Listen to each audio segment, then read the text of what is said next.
If it's in your imagination, it's possible. Do you know that you can't think of something that can't happen? You know it's impossible to think of the impossible. It's not possible. So if you think it, it's possible. And if you live your life in possibilities instead of probabilities, you have a greater chance of finding happiness. I'm the kind of person, if I'm going to do it, I'm all in. I'm the kind of person, I don't like being in between. I don't like to be at the back of the line. I want to be in the front of the line, and I'm going to prepare myself and work on myself to be a dominant voice. Carefully consider how you live. So live wisely, not foolishly. Make the most of your time, because these are difficult days. You need to have a routine. Now, when you're stuck at home, it's so easy to slip into sloppiness. I want you to write this down right now. Routine develops resilience. You got to resource yourself well, file every day, read every day. And so at 17, I started reading and filing every day, and literally have done it all my life. And one day I began to realize I was relying way too much on those files, that I wasn't as creative, and I wasn't testing what I should be testing, because I had a safety net. I go over there and, well, here I got this, and I was starting to read old thoughts, and old thoughts are old thoughts.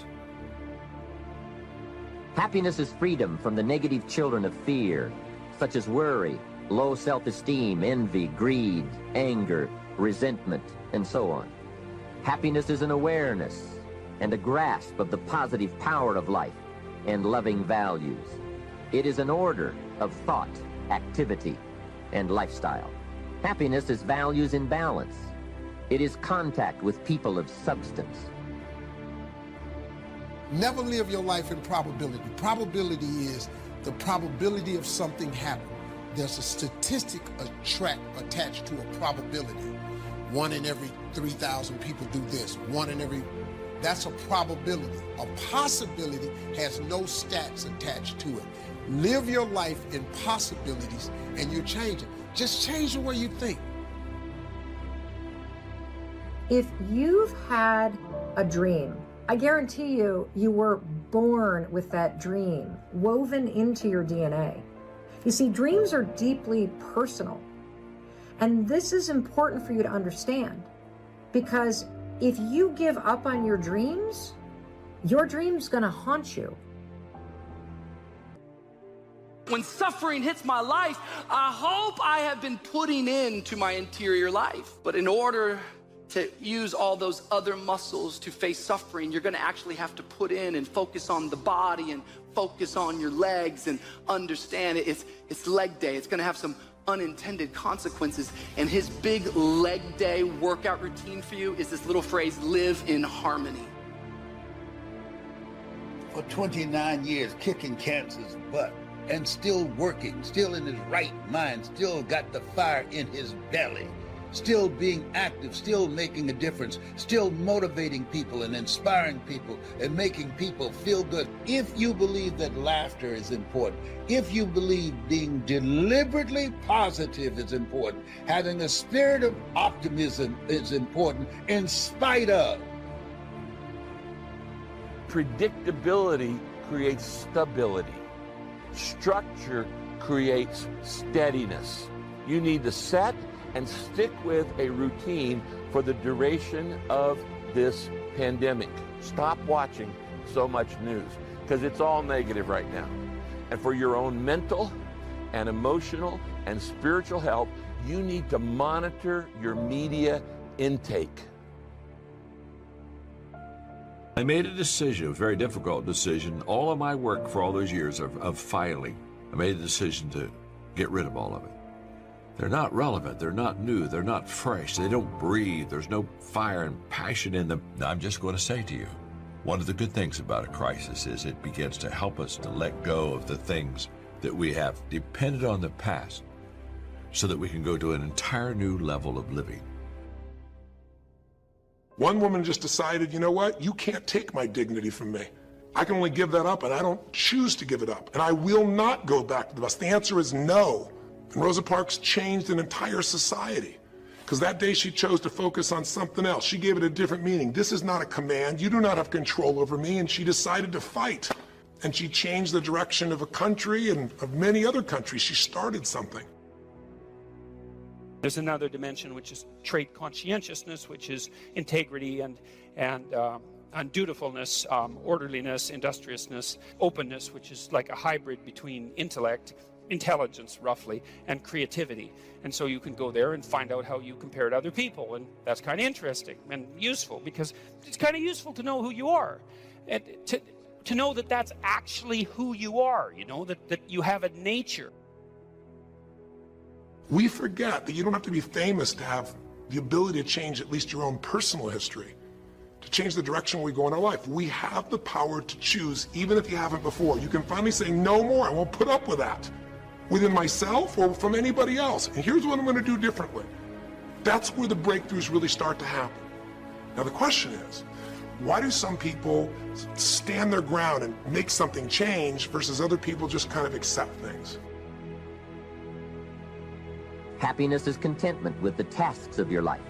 It is thought inspired by, organized with, and rooted in your personal philosophy, to become an invaluable form of currency for you to spend and invest in your own better future. Happiness is activity with purpose. It's love in practice. You can take an introvert. You know you're an introvert if when you're around people, you get exhausted by it and you have to go off by yourself and recover. You know, then you're an introvert. And if you're an introvert, you don't really like being in groups. And so sales, you know, maybe that's not for you, you know.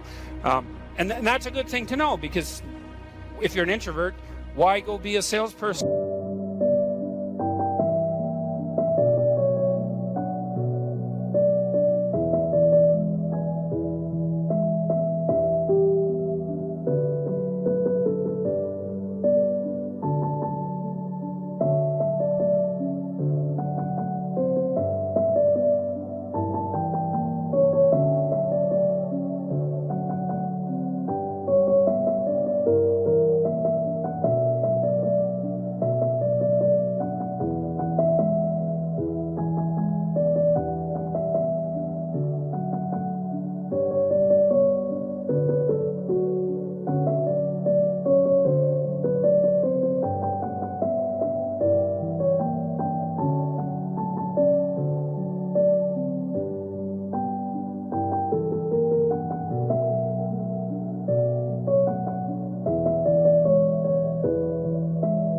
And be miserable. Do something where you can spend time alone and not be miserable.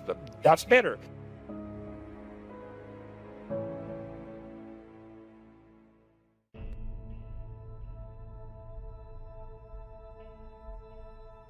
I'm tired of playing defense on the faith journey. I'm tired of being afraid. I'm tired of apologizing. Do you ever just get tired of reacting to the devil and his schemes? I want to be somebody who's directing. I want to be somebody who's leading. I don't want his threats to dictate one step that I take. So many of us, we tiptoe through life to simply arrive safely at death. It is a fact that you will die. The question today is, will you ever actually live? Is there anybody in this building that's tired of being discontent? And you want to be able to say, if I get my way, I'm going to be happy. If I don't get my way, I'm going to be happy. I'm not going to let my circumstances control my moods. I am content and emotionally stable. That is my goal, to be content and emotionally stable.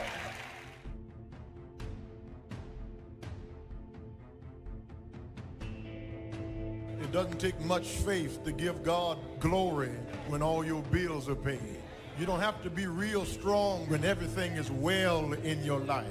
But when the bottom falls out, when sickness comes, when trials and difficulties come, when your health starts to fail, when your children break your heart, when difficulties, tough times, hard days, long nights, it is then that your faith kicks in to let you know that he's a very present help in the time of trouble. Maybe you're unhappy right now with your current job. Maybe you're unhappy with your health, or maybe you're unhappy with the season of life you find yourself in. Has it ever occurred to you that you are not there by coincidence, but rather you are there by providence? I am here for such a time as this. See, there's a reason for your season. There's purpose in your pain. There is a design in the disaster. There's hope in the hurt. Trân trọng xung quanh ta cười lên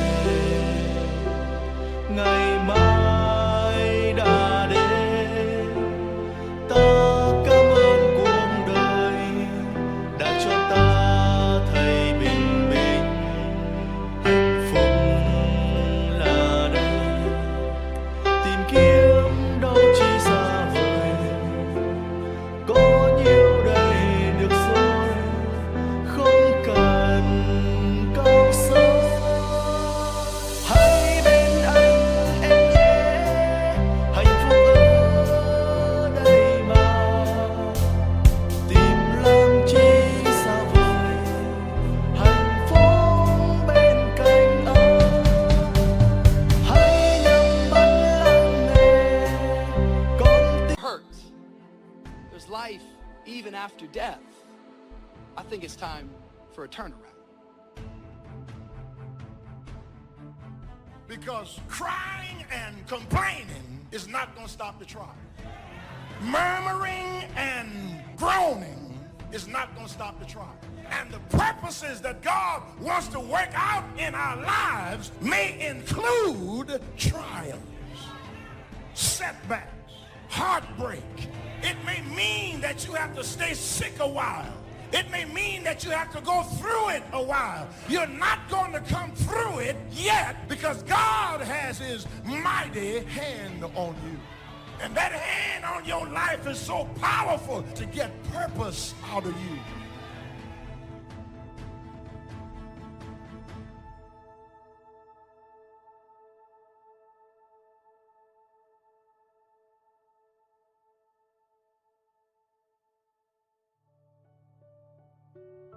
Hold your head up and dry your tears. You have nothing to be ashamed of. If you want to begin to move, you've got to clear your mind of all the unnecessary luggage and baggage that's weighing us down. Let it go and begin to focus on developing myself. And I say to you, you're going to have people to do things to you. Things are going to happen to you. And the most important thing to do is to harness your will and let it go. And move so you can grow, so you can get on with your life. It doesn't matter about what happens to you. What matters is, what are you going to do about it? Your life is a seed. The seed has to be coupled with a healthy environment. The seed has to go into the soil. It has to be healthy soil. The seed needs water. The seed needs sunlight. See, you and I are the same thing. We're a seed. We have to connect it to a community of people that are healthy and vibrant and believe the best really is in store for us.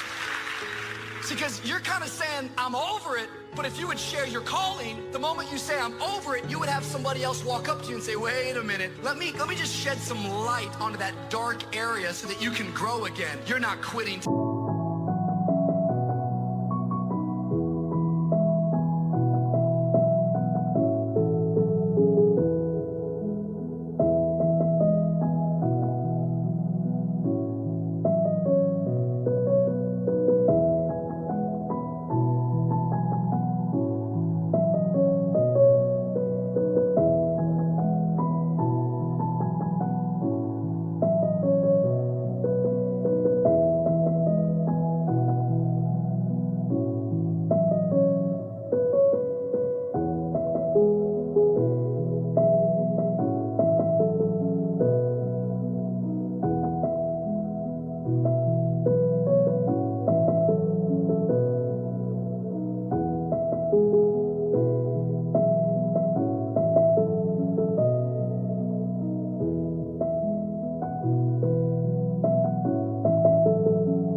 Tomorrow, you're going to run this race of faith and you're not going to give up.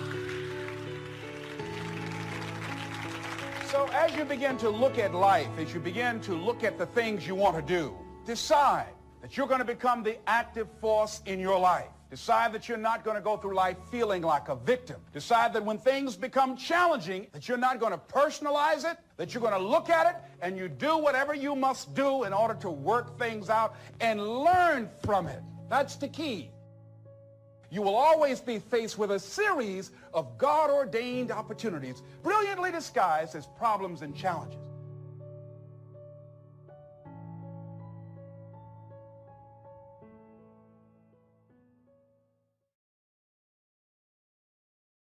You got to get the word. Happiness is something you design. Happiness is a study. Happiness is a practice. Looks like. And then once we get...